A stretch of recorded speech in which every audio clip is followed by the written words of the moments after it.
Je veux qu'on fasse un point sur justement la méthode qui a été utilisée pour préparer ces emails de façon à ce que vous puissiez rapidement être autonome par la suite. Autrement dit, je vais vous expliquer un petit peu la recette qui a mené à la création de ces messages. Comme ça, vous serez mieux à même de les personnaliser et vous serez mieux à même de, par la suite, créer vos propres campagnes une fois que vous aurez exécuté celles que je vais vous donner et que vous aurez déjà eu vos premiers résultats. Maintenant, il faut que vous compreniez que si vous avez laissé un peu de curiosité dans le titre, le contenu doit résoudre le mystère laissé par le titre. Ça, c'est essentiel.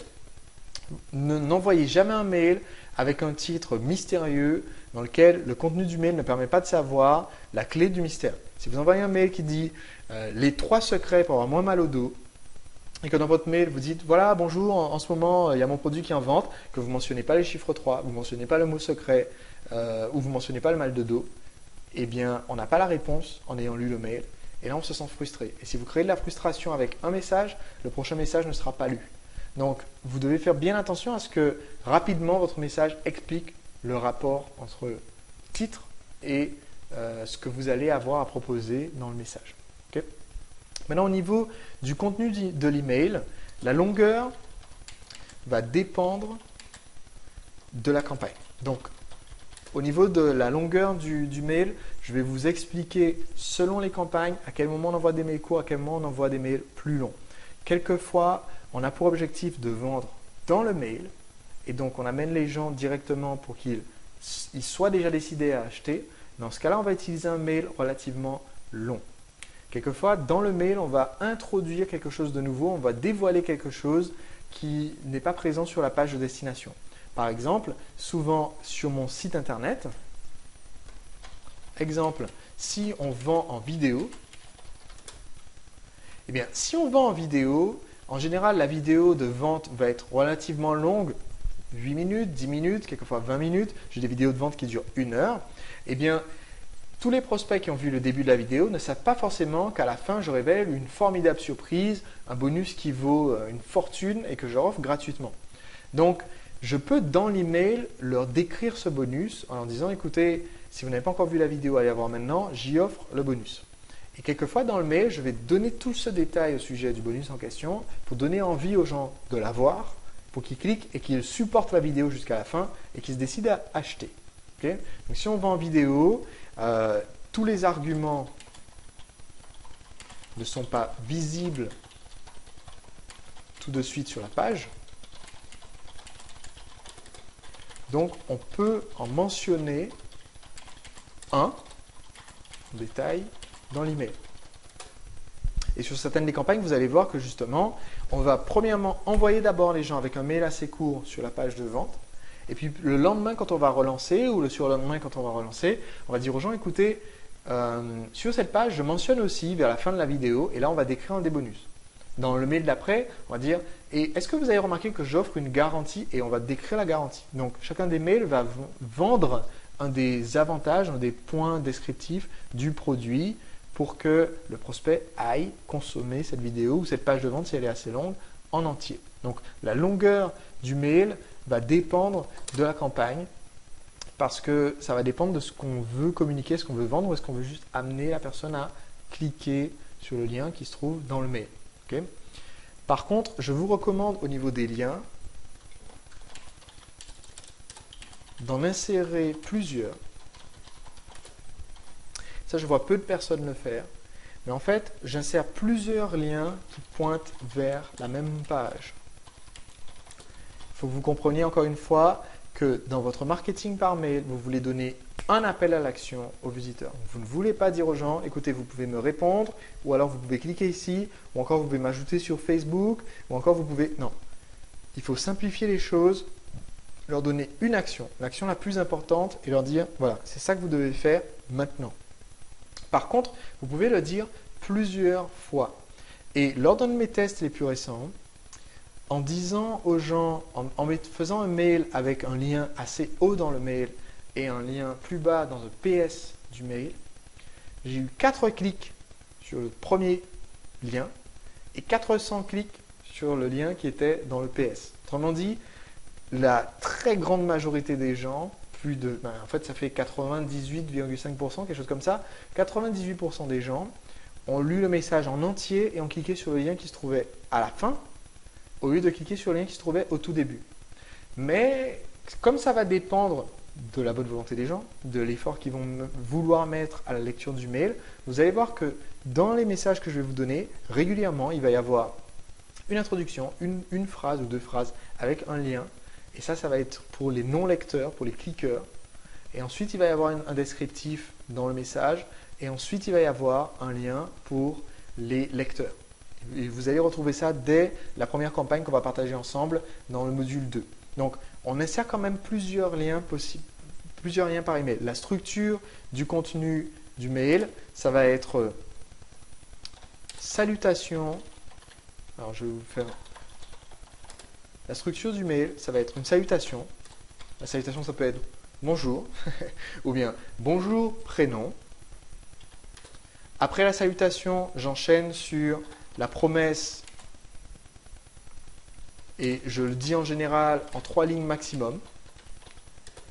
Dans cette vidéo que j'ai publié aujourd'hui une nouvelle vidéo pour vous dans laquelle vous allez découvrir comment XYZ. 2 points. Et ici, je vais avoir le premier lien.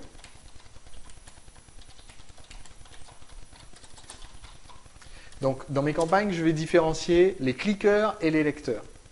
Après ce premier lien, je vais avoir une explication. Donc, dans cette explication, j'explique pourquoi ce mail, cette page ou cette vidéo. Au cours des dernières semaines, vous m'avez souvent demandé comment faire pour obtenir tel résultat. Eh bien, j'ai beaucoup réfléchi à la question et j'ai interrogé un expert et je l'ai interviewé en vidéo pour que vous puissiez découvrir tout ça. Voilà, ça c'est l'explication. Après l'explication, je vais faire la promesse à nouveau, plus détaillée ou juste dite de façon différente et je vais insérer un second lien. Là, c'est pour les lecteurs. Okay. Ensuite, je vais tout simplement insérer ma signature. Donc, salutation et signature. En général, j'essaie d'avoir une signature qui m'est personnelle et que je vais réutiliser fréquemment. Par exemple, sur ma mailing list séduction, c'est « À très vite, ton ami Sébastien ». Ou sur ma mailing list marketing, ça va être « À très vite », parce que moi je dis « À très vite », c'est mon truc. Je dis « À très vite, Sébastien, le marketeur français ». Donc, vous avez votre façon de signer les mails qui est votre façon habituelle. N'essayez pas d'inventer quelque chose de farfelu. Utilisez juste ce que vous utilisez, vous, dans vos mails en général, mais créez le rituel. Faites en sorte que ça soit habituel. Ne dites pas un jour à bientôt, un autre jour cordialement vôtre, un troisième jour salsatiquement vôtre parce que vous aimez une liste de salsa. Voilà. Trouvez votre salutation, réutilisez la même. Ça va donner encore une fois une habitude aux gens. Et quelquefois, les gens lisent un mail et quand ils sont en train de lire le mail, ils ne savent pas qui l'a envoyé. Ils ont cliqué, ils n'ont pas regardé qui l'a envoyé. En voyant la salutation, ils vont vous reconnaître. En voyant le à très vite, on reconnaît. Ce n'est pas tout le monde qui signe ces messages à très vite. Et ensuite, le PS. Et je vais donner ici une raison supplémentaire de voir cette page. Ça peut être PS, cette page a déjà reçu plus de 500 commentaires, ça me fait très plaisir et je vais répondre à vos commentaires personnellement. Ça peut être PS, je ne pourrais pas laisser cette page en ligne après lundi puisque lundi je pars en vacances et je devrais l'enlever. Ça peut être PS, en cliquant sur ce lien, vous allez aussi voir une anecdote très drôle qui m'est arrivée la semaine dernière et qui a à voir avec le sport acrobatique. Et donc évidemment, ici, je vais mettre un troisième lien. Et ce lien, c'est pour les lecteurs et les cliqueurs parce qu'en fait, certaines personnes vont aller directement à la fin du mail et cliquer sur le dernier lien. C'est pour ça justement que j'ai eu beaucoup de clics là-dessus. C'est aussi parce que sur certains mails, quand ils sont pas trop longs, les gens vont défiler, voir quelques mots-clés et cliquer sur le lien de la fin, même quand ils ont juste scanné le mail et qu'ils sont arrivés à la fin. Donc, avant, je différenciais même un public, ce que j'appelais les scanners. Maintenant, bon voilà, on va dire c'est un peu tout le monde qui va avoir tendance à cliquer sur le lien qui est dans le PS parce qu'il est plus visible, il est tout à la fin. Okay. Voilà, ça c'est la structure qu'on va utiliser dans la plupart des emails que vous allez retrouver dans nos campagnes. Et un dernier point que je vais mentionner, c'est que vos liens, vous voulez au maximum les rendre explicites. Donc, on va éviter de faire des liens qui affiche HTTP, blablabla. Pour deux raisons. Si vous faites un lien, par exemple, imaginons que je veuille faire un lien vers mon site Séduire le client. Je pourrais dans le mail dire voici le lien et puis juste mettre l'adresse http://www.séduirleclient.com parce que le lecteur d'email de la personne en face en général va transformer ça en lien. Ou alors mettre le lien mais qu'il soit visible. Le problème c'est que si je fais ça moi-même, mettre mon lien http bidule chouette, ça fait que, et là c'est technique mais il faut juste que vous compreniez l'explication toute simple. Si on clique sur un lien HTTP et que votre logiciel de mailing, pour vous permettre d'avoir un tracking, un suivi du nombre de clics, a modifié ce lien, en général Aweber par exemple, il transforme le lien séduireclient.com, il dit ça va passer par Aweber, ça va rediriger vers Séduire le client. Comme ça on peut compter le nombre de gens qui ont cliqué avant de les envoyer sur la page. Eh bien, quand votre visiteur ouvre son mail dans son outil, Outlook, Thunderbird ou Google Mail, quand il va cliquer, le logiciel de mail va lui dire « Hey, attends, c'est peut-être un peu bizarre, c'est peut-être une tentative de piratage, parce que le lien que tu vois, ça dit séduire le client, mais le vrai lien derrière, ça mène vers Aweber machin, et c'est pas le même site. » Et donc ça fait un avertissement qui est absolument horrible, qui ressemble vraiment à une tentative de piratage, et ça peut décourager certaines personnes de cliquer sur les liens dans vos mails. Donc j'évite de faire des liens comme ça. Je vais faire des liens sur le texte. Je vous donnerai des exemples après quand on verra les campagnes. Autrement dit, quand je vais écrire mon mail, je vais sélectionner la partie du texte où je dis, donc en général je vais faire sur le texte, cliquez ici pour découvrir tous les détails par exemple. Je vais écrire ça dans mon mail, je vais sélectionner, je vais faire un clic droit et je vais faire ajouter un lien hypertexte. Et ensuite, je vais donner un lien. Voilà, ça marche. Là, ce n'est pas un logiciel de mailing, hein, celui que j'utilise, c'est mon logiciel pour la formation. Mais en fait, vous pouvez faire exactement la même chose, peu importe votre éditeur d'email. Vous sélectionnez, vous faites ajouter un lien. Et comme ça, ce que le lecteur verra, c'est ça. Il voit le texte, il va cliquer ici, il peut cliquer dessus et ça amène vers le site. Et là, il n'y aura pas de souci, ni sur un plan technique, ni visuellement.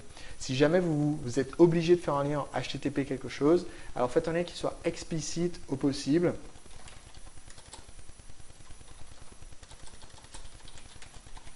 Donc voilà, si vous êtes forcé, faites un lien explicite. Autrement dit, au lieu d'avoir HTTP www. Alors je vous donne un exemple, séduirleclient.com / post 457, d'accord. Au lieu d'avoir un lien qui soit comme ça, qui ne veut rien dire, je vais essayer, la plupart, si vous avez un blog, vous pouvez nommer les liens en général quand vous nommez les titres des articles. Ça me permet de donner un lien qui soit réellement surprise, mal de dos. Voilà, c'est explicite. Ça a un rapport avec ce que j'ai promis dans le mail, d'accord. Bon, pas avec Séduire le client, mais ça a un rapport avec ce que j'ai promis dans le titre et dans le message du mail. Donc j'essaye d'avoir un lien explicite au maximum si jamais je suis forcé de faire ça. Mais sinon, c'est beaucoup mieux si vous pouvez mettre directement un texte qui dit surprise, la surprise du mal de dos, entre parenthèses vidéo, et qu'on clique dessus et on arrive sur la vidéo. Okay.